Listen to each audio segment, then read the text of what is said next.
السلام علیکم. د پښتو زده کړې په 21مه برخه کې تاسو ته ښه راغلاست وایم. په تېره برخه کې مو نون او واو ولیکل. نن به ه او ی زده کوو چې ه او ی څنګه آواز کوي او چیرته لیکل کیږي. اول ه لیکو. ه پوره لیکل کیږي، نیمه نه لیکل کیږي او په لیکلو کې ه درې رقم لیکل کیږي.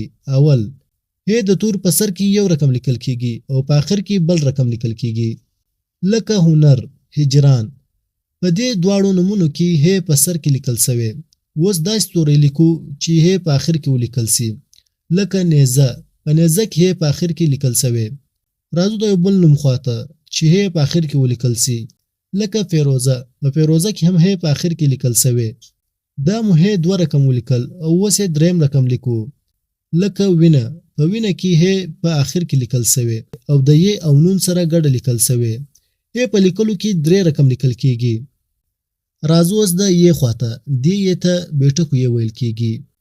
دا ی ته نارینه ی هم ویل کیږي، یعنی دا ی د یو شي دپاره ویل کیږي او په انګلیسي تورو کې د ای آی آواز کوي. لکه لرګی، سړی، تندی. دا ی د یو شي دپاره ویل کیږي او په ویلو کې د ای آی آواز کوي. اول مو ه ولیکل چې پوره لیکل کیږي، نیمه نه لیکل کیږي. بیا مو بیټکو ی ولیکل چې پوره لیکل کیږي، نیمه نه لیکل کیږي.